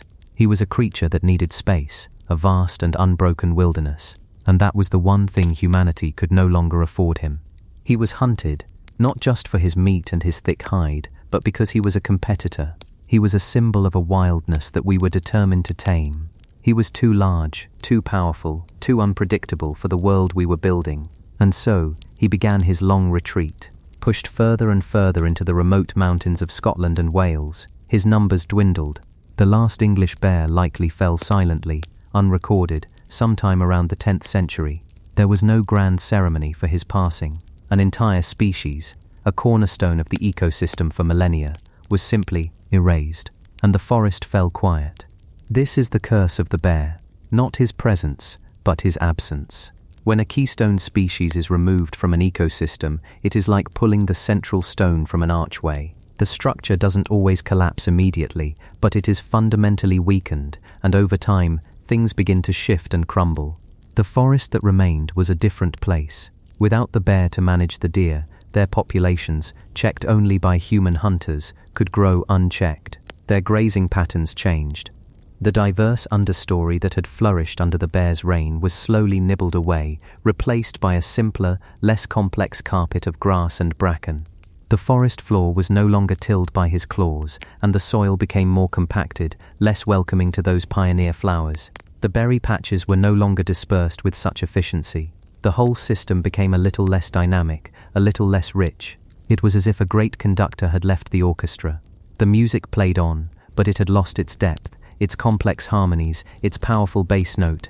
This is the shadow that Christopher Robin and all of us walked in. A beautiful landscape, yes, but an incomplete one. A landscape haunted by a profound ecological emptiness. It is a silence that we have become so accustomed to that we no longer even notice it. We look at a forest and think it is whole, because we have no memory of what it was truly like when it was complete. The fame of the bear was his power to shape life. The curse of the bear is the slow creeping poverty of the world he left behind. His shadow is the quiet, lingering question of what we have lost. When we think of the 100 Acre Wood, we think of a place of safety, of gentle adventures. And it is. But the real forest beneath it is also a memorial. The gnarled oaks that were saplings in the last days of the bear stand as silent witnesses. The very soil is a library holding the memory of his passing. Scientists can find his DNA in the sediments of ancient lakes, a ghostly signature on the landscape. He is still here, if you know how to look, not as a creature of flesh and blood, but as a shaping force, a memory written into the land itself. His story is a profound lesson in connection. It reminds us that an ecosystem is not a collection of individual species, but a single, intricate web. Every thread matters. And when a thread as thick and strong as the bear is cut, the entire web shivers, and its pattern is changed forever. The resentment that Christopher Robin felt for his famous namesake, the bear who stole his childhood, is a powerful human story. But it is an echo of a much older, deeper story. The story of a real bear whose entire world was stolen, whose kingdom was dissolved, and whose name was replaced by a comforting fiction. So as we continue our walk, as the first stars begin to appear in the soft, velvety sky, let's listen past the rustle of the leaves and the call of a distant owl. Let's listen for the silence where a roar should be. Let's look at the shape of the land and see the ghost of the great gardener who once tilled it. To know the story of the bear is to understand that the enchanted place we love is both more beautiful and more tragic than we ever imagined. It is to understand that true magic is not about talking animals, but about the breathtaking, fragile complexity of a world in balance. And the shadow he casts is a humbling reminder that we are walking through a masterpiece, even if the artist has long since departed. His memory is a quiet weight, a responsibility, a call to cherish what remains and to remember the giants who walked here before us. The deep, rumbling heart of the wood may have stopped beating, but its echo, if you are quiet enough, can still be felt, right here beneath our feet. Chapter 6. A landscape under pressure. The challenge of preservation. That echo, that faint, deep reverberation of a wildness that once was, is still here, but now it competes with other sounds. The deep, rumbling heart of the wood may have stopped beating, but its place has been taken by a new rhythm, a softer, more persistent and infinitely more complex beat. It is the sound of a million gentle footsteps, the whisper of a map unfolding in the breeze, the quiet laughter of a child dropping a twig from a wooden bridge. The shadow of the last great bear has been replaced by the collective shadow of humanity, drawn here by a story, by a longing for a simpler, kinder world, a world of yellow bears and gloomy donkeys. And this new presence, born of love and nostalgia, has become the forest's greatest paradox. It is both its salvation and its most profound, unrelenting pressure. The fame that A. Milne and E. H. Shepherd bestowed upon this place was a gift, a spotlight that ensured it would never be quietly ploughed under or built upon. But that spotlight is also a heat lamp. It draws life, energy and attention, but it also has the power to desiccate, to change the very nature of the thing it illuminates. We are now walking into a different kind of story, not one of ancient beasts and geological time, but one of the present day, a quiet, daily struggle fought on a dozen different fronts. This is the story of how you keep a wild place wild, when the whole world wants to come and love it. Imagine for a moment that you are a conservator of Ashdown Forest. Your job description is, on the surface, simple, to preserve this landscape. But what does that truly mean? You are not the curator of a museum, where the exhibits are safely behind glass. You are the custodian of a living, breathing and profoundly fragile work of art that has millions of people walking across the canvas every single year. You are asked to preserve not just the physical place, but an idea, an atmosphere, a feeling. You are tasked with managing an internationally important nature reserve that also happens to be the backdrop for one of the most beloved children's stories ever written. It is a balancing act performed on the finest of wires over a chasm of competing interests. Let's feel that pressure firsthand, not as a concept, but as a physical force. Come with me to a place that everyone knows, even if they have never been here. We'll follow the path down through the trees, the ground becoming soft and a little damp underfoot. You can hear the gentle murmur of a stream ahead, and then we see it, a simple, sturdy wooden bridge. Pooh Stick's Bridge. It's not grand, it's not ornate, it is perfect in its simplicity, and it is in its own way one of the most famous bridges in the world. Stand here for a while and just watch. Watch the families arrive, eyes wide with recognition. Watch as children, and just as often, their parents, search for the perfect stick. Not too heavy, not too light. You see them lean over the railing, a moment of shared silent anticipation, and then, the drop. They hurry to the other side to see whose stick emerges first. It is a ritual of pure, unadulterated joy, a moment of connection not just with a story, but with each other, with the simple physics of wood and water. But now, let's look closer. Let's look with the eyes of a custodian. See how the banks of the little stream are worn bare, smoothed down by countless feet scrambling for a better view. The soil is compacted, hard as pavement. The roots of the nearby trees, which should be hidden beneath a layer of leaf litter and soft earth, are exposed, gnarled and vulnerable like the knuckles of an old hand. Think of the sheer volume of sticks gathered from the surrounding woodland, dropped into this tiny waterway. For a single family, it is nothing, a handful of twigs, but multiply that by thousands upon thousands, year after year. The character of the stream bed begins to change. The flow of water is altered. The delicate aquatic insects that live here find their world clogged with slowly rotting wood. This is the challenge in microcosm.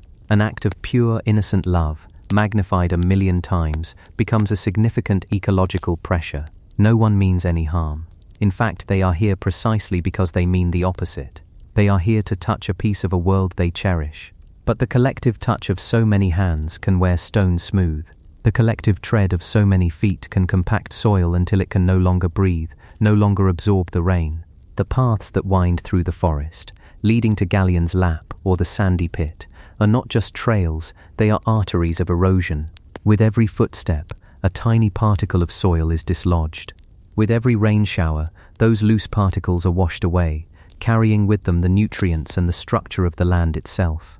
The paths grow wider, deeper, becoming channels for water that carve away at the delicate heathland soil. The conservators are faced with a dilemma. Do you fence off the bridge? Do you pave the paths? To do so would be to protect the ecology, but it would shatter the illusion. It would turn this wild, open space into a theme park, robbing it of the very magic that people come to find. And so the work is more subtle, more patient. It involves laying down natural materials to reinforce the most worn paths, encouraging the vegetation to grow back. It involves a constant, gentle negotiation with the public, through signs and conversations, asking them to help protect the place they love. It's like trying to repair a priceless tapestry while it is still on display, with thousands of people brushing past it every single day. You cannot stop the pressure, so you must learn to absorb it, to mitigate it, to channel it in the least destructive way possible. It is a tireless, often invisible labor of love. But the pressure of footsteps, as significant as it is only the most obvious challenge. There is a deeper, more fundamental battle being waged here, a battle against time itself and against the very nature of nature. To understand it, we need to lift our gaze from the well-trodden paths and look out across the sweeping vistas that make this place so special. Look at the landscape that Christopher Robin would have called the 100 Acre Wood. It is a mosaic of dark, dense woodland and wide open stretches of heath. It is this heathland, that expanse of purple flowering heather, bristly gorse and low-growing grasses, that is the ecological heart of Ashdown Forest. It looks ancient, permanent, as if it has always been this way. But it is not. The heathland is an entirely human-created and human-maintained landscape. It is a living relic of a bygone age. For centuries this was common land. Local people, the commoners, had the right to graze their livestock here, their cattle, their sheep, their ponies. They cut bracken for animal bedding and gorse for fuel. They harvested heather for brooms. This constant activity, this low-level sustainable nibbling and snipping and clearing, is what kept the trees at bay. It prevented the natural process of ecological succession. Succession is one of nature's most powerful drives. Left to its own devices, any open piece of land in this part of the world wants to become a forest. First, the grasses and pioneer plants arrive. Then tough, fast-growing shrubs like gorse and bramble. Then the first trees, the silver birch and the Scots pine, their seeds blowing in on the wind. Over decades these would grow and provide shade, and in that shade, the slow-growing climax species like oak and beech would eventually take hold. In a few hundred years, without any intervention, the open heathland of Ashdown Forest would disappear, swallowed by a dense closed canopy woodland. For most of history, the commoners and their animals were the intervention. They were the gardeners of this vast wild estate, and their grazing was the constant mowing that kept the lawn of the heathland open. But in the 20th century, those ancient ways of life faded. The commoners' rights, though they still exist, are practiced by very few. The thousands of grazing animals disappeared, and the forest began to do what forests do. It began to advance. The birch and pine started their quiet, relentless invasion of the heath. Why does this matter? Why fight a natural process? Because the heathland is not a wasteland waiting to become a forest. It is one of Britain's rarest and most threatened habitats. It is a unique ecosystem adapted to nutrient-poor, acidic soils, and it supports a caste of creatures who can live almost nowhere else. To lose the heath would be to lose them. It would be like closing the doors on a very special, very exclusive club. Let's meet some of the residents. As dusk falls on a warm summer evening, lie down in the heather and listen. You might hear a sound that seems utterly out of place, a mechanical, reeling, churring noise that rises and falls in pitch. It sounds like a distant engine or a spinning wheel. This is the song of the nightjar. This bird is a creature of twilight, a master of camouflage. By day, it rests on the ground or along a branch, and its plumage, a breathtakingly intricate pattern of grey, brown and black, makes it look exactly like a piece of dead wood or a patch of lichen-covered bark. You could walk right past one and never know it was there, but at night it comes alive. It has an enormous gaping mouth, fringed with stiff bristles, which it uses to scoop moths and beetles out of the air in silent, agile flight. The nightjar nests on the bare ground, in amongst the heather. It needs that open space. It cannot live in a dense wood. Its song is the very pulse of the heathland at night. If the trees advance, the song will fall silent, or search, on a sunny day, among the gorse bushes. You might see a small dark bird flitting restlessly from perch to perch, its tail cocked, letting out a scratchy, anxious call. This is the Dartford warbler, a tiny resident of the heath, who, unlike most of its relatives, does not migrate. It must survive the British winter right here. It relies on the dense structure of the gorse bushes for shelter and for the insects and spiders it eats. It is a fragile bird, and a hard winter can devastate the population. But its biggest threat is habitat loss. No gorse, no Dartford warblers. It's that simple. And then there are the smaller jewels, the silver-studded blue butterfly, whose caterpillars have a bizarre and wonderful relationship with ants. The female lays her eggs on the heather, and when the caterpillars hatch, they secrete a sugary honeydew that attracts a particular species of black ant. The ants milk the caterpillar for this sweet liquid, and in return they guard it ferociously, protecting it from predators like spiders and wasps. Some ants will even carry the caterpillar down into their nests at night for safekeeping. The butterfly, the ant, and the heather are locked in an ancient, three-way pact. If any one of them disappears, the whole story collapses. So the modern conservators find themselves in the strange position of having to mimic the work of the ancient commoners. They have become the gardeners, the shepherds of the wild, and their tools are varied. One of the most important is the return of grazing animals, not in the huge numbers of the past, but in carefully managed herds. You will see belted Galloway cattle out on the heath, their distinctive black coats with a white band looking almost painted on. They are hardy, well suited to the rough grazing. Watch them for a while. They don't just mow the grass. They are selective. They tear at the vegetation. Their hooves break up the hard ground, creating patches of bare earth where seeds can germinate. They trample the bracken. They create a varied structure in the landscape. Some areas grazed short, some left longer. They are not just lawn mowers. They are ecological sculptors. Where grazing isn't possible, the work falls to humans and their machines. You will see teams of rangers and volunteers out in the winter, cutting down the young birch and pine saplings that are relentlessly trying to colonize the open heath. It is a task that is never, ever finished. Turn your back for a few years, and the woodland will reclaim its territory. They also have to manage the bracken, a native fern that is incredibly successful and aggressive. Left unchecked, it will form a dense, tall canopy, shading out the heather and other delicate heathland plants. The conservators use huge rollers to crush it, bruising the stems and weakening the plant over time. It is a slow, patient war of attrition against one of nature's most resilient colonizers.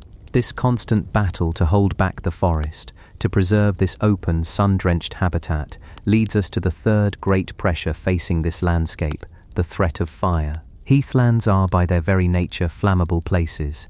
In late summer, the heather and grasses become dry and tindery. The gorse bushes are full of natural oils. Historically, fire was a part of the heathland's natural cycle.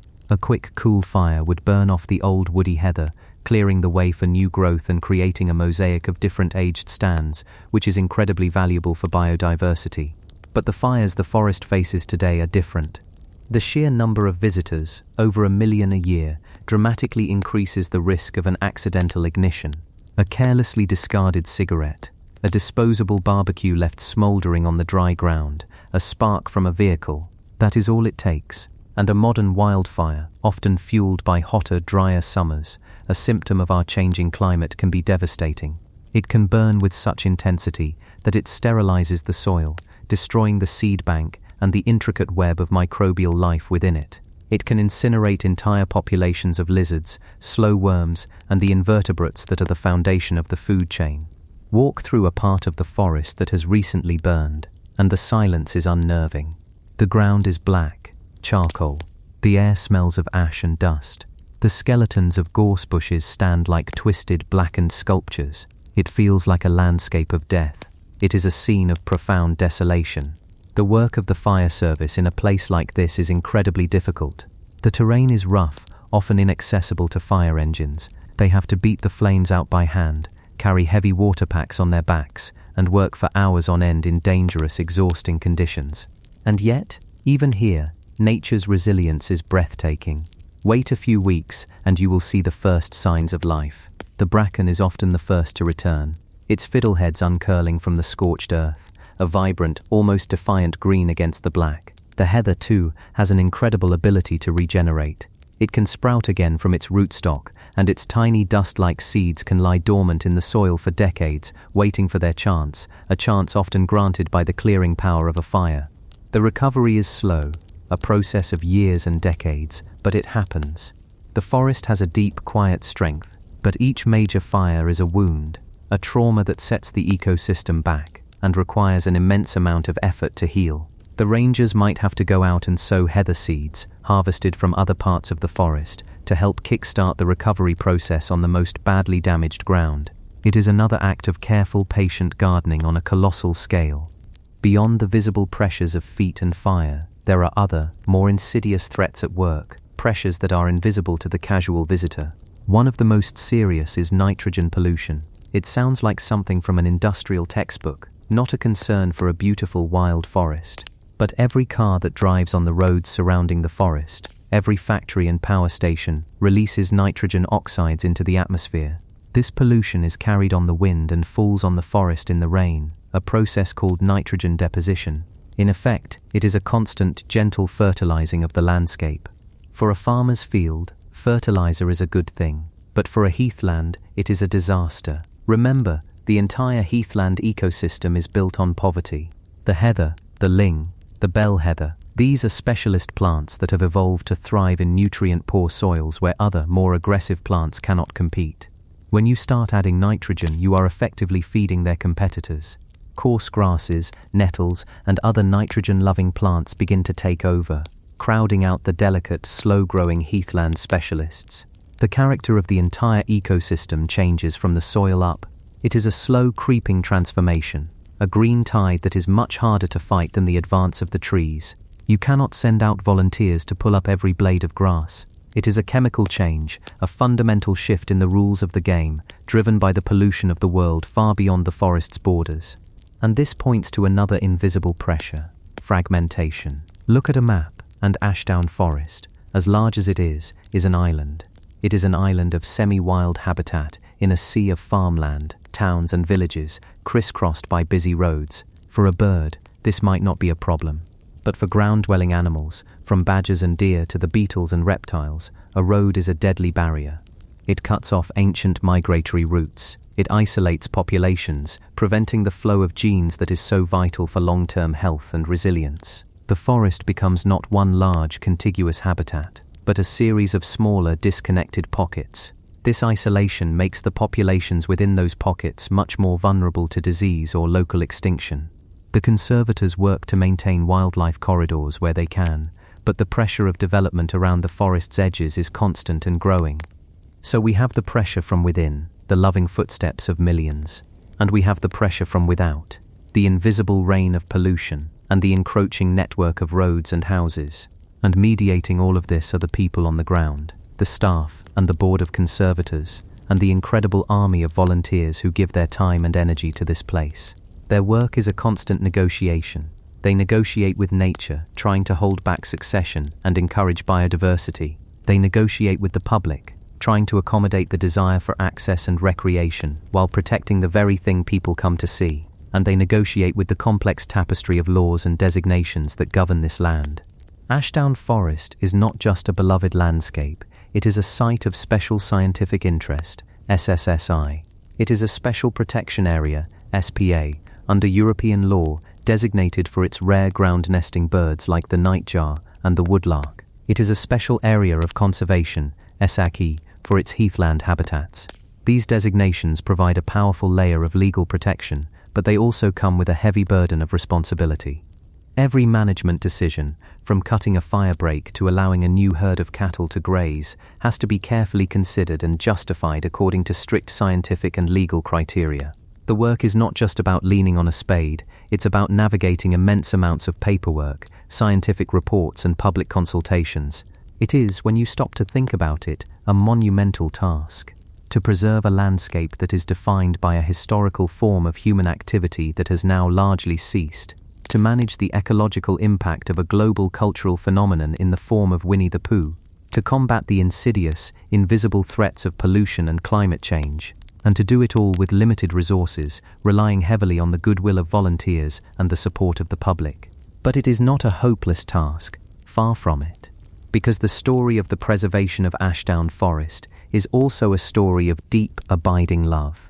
It is the love of the ecologists and rangers who know every rise and fall of this land like the back of their hand. It is the love of the volunteers who come out in the wind and the rain to clear scrub or repair a path, not for payment, but for the simple satisfaction of caring for a place that matters. And it is the love of the millions of visitors, the very source of the pressure, who bring their children to play poo sticks and in doing so create the next generation of people who will cherish this landscape. The challenge is to channel that love, to turn it from a passive, consuming force into an active, protective one, to help people understand that the 100 Acre Wood is not a static film set. It is not a museum piece. It is a dynamic, living system, a rare and precious habitat that is under constant threat and requires constant, thoughtful, and sometimes difficult intervention to survive. It asks something of us. It asks us not just to be visitors, but to be temporary custodians ourselves, to stick to the paths, to take our litter home, to understand why the ponies are there, to appreciate the quiet, patient work that keeps the purple heather blooming and the nightjar's song echoing across the valleys. As we stand here now, perhaps on one of the high points, like Gill's Lap, looking out over the rolling expanse of trees and heath, the scale of it all settles in. We can see the threads of the story woven into the land itself, the dark lines of the ancient woods, the patchwork of the managed heath, the thin pale scars of the footpaths, the distant glimmer of cars on a surrounding road. It is a landscape of breathtaking beauty, but it is also a landscape of tension, a place where the past and the present, nature and culture, are locked in a complex, delicate and unending dance. The pressure is immense, but the will to preserve it, the collective human desire to keep this one special place safe, is a powerful force in its own right. The deep, rumbling heart of the ancient wood has been replaced by 1 million human heartbeats, and the great challenge of our time is to learn how to make that new rhythm a sustainable one, a beat that nourishes the forest rather than wearing it away. Chapter 7. The Enduring Enchantment. Why the world still needs the 100 Acre Wood. So what is this rhythm, this human heartbeat that now echoes through the trees, this collective pulse that has replaced the deep, ancient thrum of the primeval wildwood? It's a strange and delicate thing, this new beat. It's a sound of love, of memory, of a deep and profound yearning. To understand the future of Ashdown Forest, to understand why we fight so hard to preserve its gorse and its heather and its quiet sandy paths, we have to listen closely to that human heartbeat. We have to understand that we aren't just trying to save a forest. We are trying to save a feeling. We are trying to protect a sanctuary that exists as much in our minds as it does in the rolling hills of Sussex. We are trying to keep a promise made to a small boy and his bear, a promise that says there will always be a safe wood to play in. The story of the 100 Acre Wood, you see, was born from a time of deep shadow, a Milne returned from the trenches of the First World War, a changed man, haunted by what he had seen, his nerves shattered by the deafening, senseless violence of it all. He, like an entire generation, had witnessed a world of logic and reason tear itself apart, and in the aftermath, in the quiet countryside, he sought a powerful antidote. He needed to build a world for his son, and perhaps for himself, that operated on a completely different set of principles. Not a world of grand strategies and global conflicts, but a world of small adventures and simple, unbreakable friendships. A world where the greatest crisis was being stuck in a rabbit's front door after eating a little too much honey, or mistaking a footprint for a new and terrifying creature. The 100 Acre Wood is, in its very essence, a psychological refuge. It's a place meticulously engineered to be the opposite of the world that had so wounded its creator. There are no armies here, only exportations. There are no enemies, only friends who sometimes get things a little bit wrong. There are no grand ambitions for power or wealth. The ultimate prize is a pot of honey or finding a lost tail. It's a world scaled down to a manageable, gentle size. And that is precisely why, a century later, in our own age of overwhelming information, of global anxieties, and a constant low-humming digital dread, we find ourselves drawn back to it. We crave that simplicity. We yearn for a place where the rules are clear and kind. The sun rises, the seasons turn, and your friends will always come to help you, even if you are a bear of very little brain. Think about what it offers us, even now, as you listen. It offers us a place of quiet, not just an absence of noise, but a deep, absorbing silence that can hold our worries for us. The soft, sandy soil of the paths in Ashdown Forest seems to drink up sound. The wind, as it moves through the Scots pines of the real Galleon's lap, doesn't howl, it sighs. It's a sound that seems to say, "Be still, all is well." In a world that screams for our attention, the wood simply whispers for us to rest. This is the first great gift of the 100 Acre Wood, the gift of sanctuary. It's a place built to soothe a shell-shocked soldier that has somehow become a sanctuary for a digitally exhausted society. The problems within its borders are solvable. They are addressed with kindness, a little bit of muddled thinking, and the unwavering support of community. When Eeyore loses his tail, the entire forest mobilizes. When a heffalump trap is laid, it is done with a collaborative, if clumsy, spirit. The story tells us, again and again, that you are not alone, and that your problems, no matter how large they feel, can be faced together. What a profound comfort that is, to know that there is a place, even a fictional one, where the fundamental currency is not money or influence, but simple, unwavering loyalty. A place where an anxious, small animal like Piglet is not seen as weak, but as deeply courageous for facing his fears. A place where a gloomy, pessimistic donkey like Eeyore is not ostracized, but is loved and included, his melancholy simply accepted as a part of who he is. A place where a bear who is a little slow, a little greedy, and often confused, is not just tolerated, but is the beloved, gravitational center of their entire universe. And this brings us to the second, deeper layer of the wood's enduring power, the archetypes. The characters that live in this forest are not just talking animals, they are us. They are distillations of the voices that live inside every one of us. We all have a Pooh within us, that part that seeks simple comfort, that follows its gut, that loves unconditionally but can be profoundly, almost comically, naive. We all have a Piglet, that small, trembling voice of anxiety that sees danger around every corner but which, when called upon to help a friend, can perform acts of incredible bravery. That is Piglet's great lesson, that courage is not the absence of fear but the acting in spite of it. We all know Eeyore, don't we? That part of ourselves that feels the weight of the world, that expects the worst, that sometimes finds a strange melancholic comfort in the certainty of disappointment. Yet the other characters never try to fix Eeyore. They don't tell him to cheer up. They simply build him a new house when his falls down. They remember his birthday. They accept his gloom as part of the emotional landscape, just as they accept the dampness of the floody place. They teach us the quiet, revolutionary act of accepting sadness, in ourselves and in others, without judgment.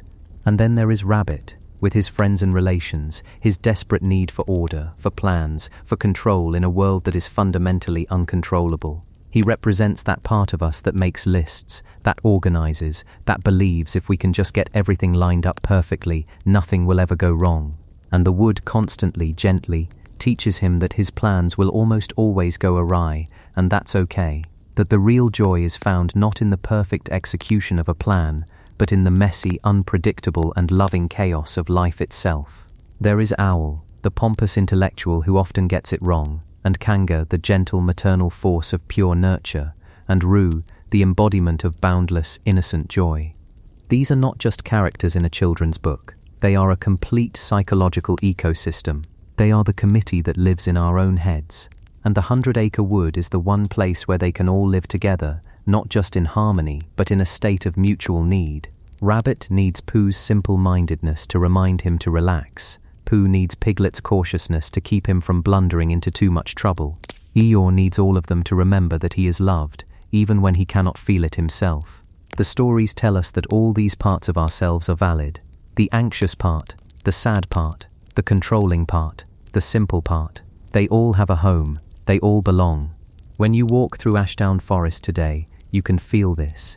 You can stand on the real Pooh Sticks Bridge, a simple wooden footbridge over a gentle stream, and you are not just in a forest in Sussex. You are standing in a place of profound acceptance. You are standing on a stage where these elemental dramas of the human spirit have been played out for a century. You can look into the clear, shallow water and see the reflection of a sky that has looked down on generations of children and adults, all seeking that same feeling of belonging. The real bridge, the one of solid wood and nails, and the story bridge, the one built of friendship and imagination, have become one and the same. And this fusion is powerful. It allows us to project our own need for community, for acceptance, onto the landscape itself. The forest becomes our friend. This leads us to the third, and perhaps most fundamental reason for the wood's timeless appeal, its celebration of simple sensory pleasure.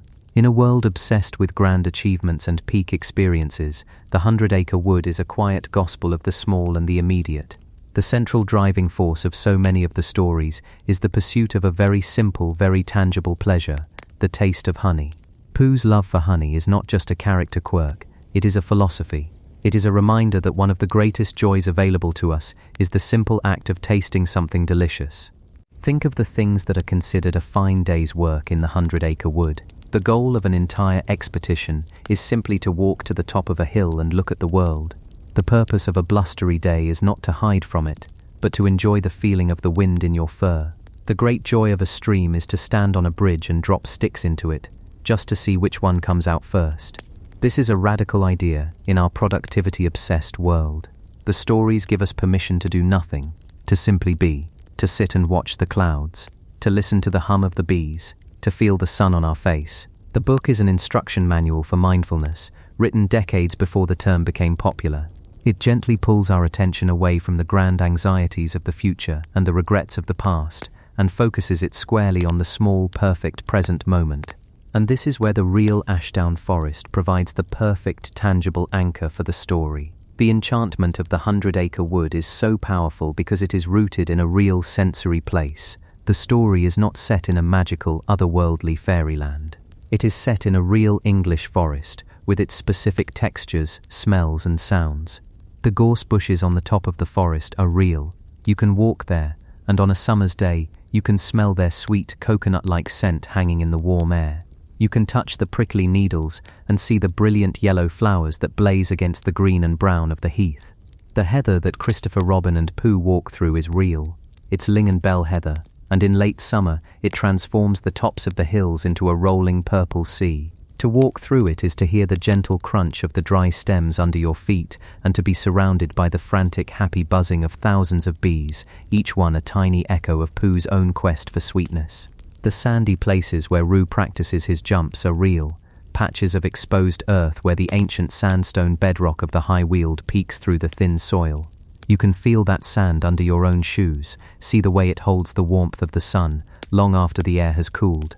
The enchanted place at the top of the forest, known in the real world as Galleon's Lap, is a real clump of Scots pines. When you stand there, you can feel exactly why Milne chose it.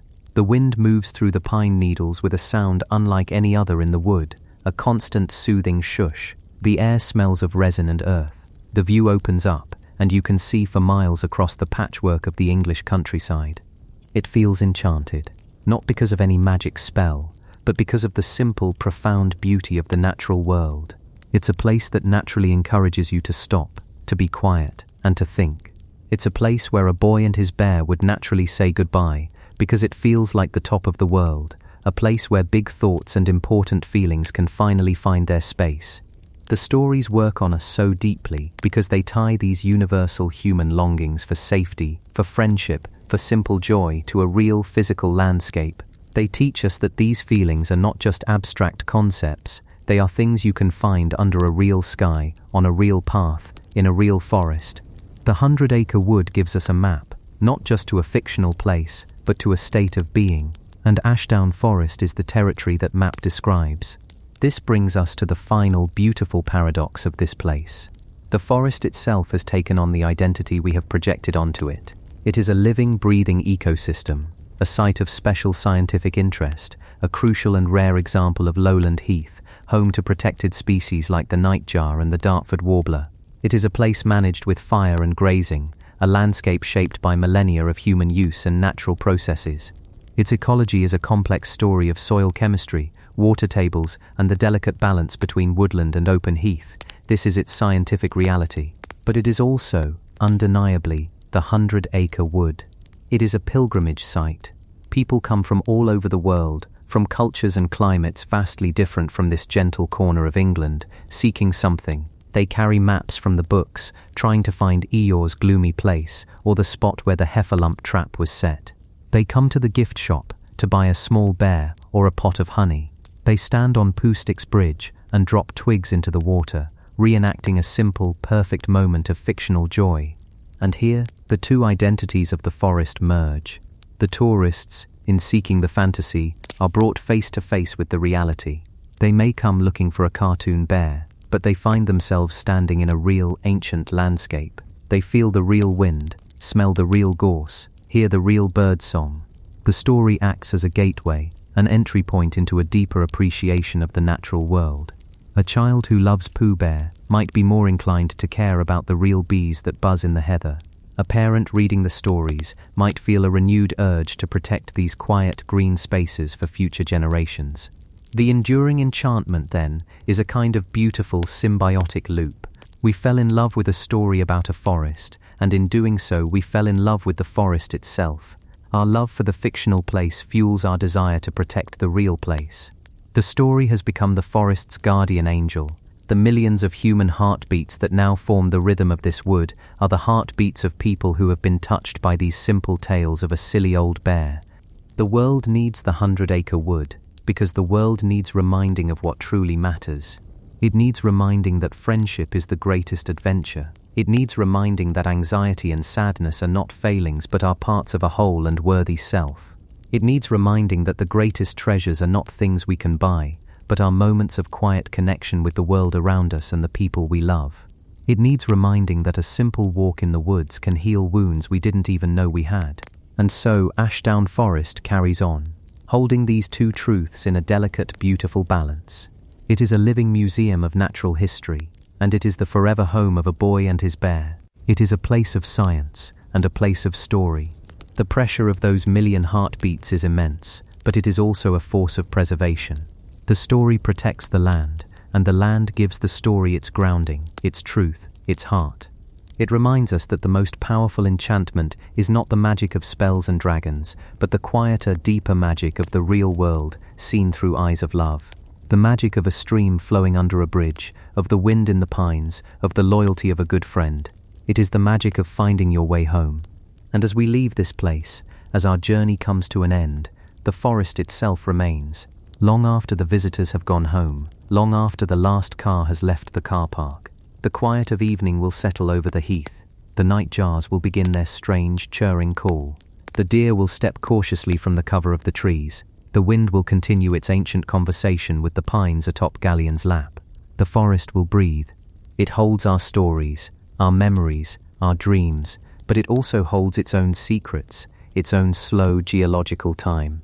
It was here long before the stories, and it will be here long after, waiting patiently for anyone who needs to remember the simple, profound joy of being alive in a beautiful world, with a friend by their side. It is, and always will be, an enchanted place, and that is an enchantment the world will always need.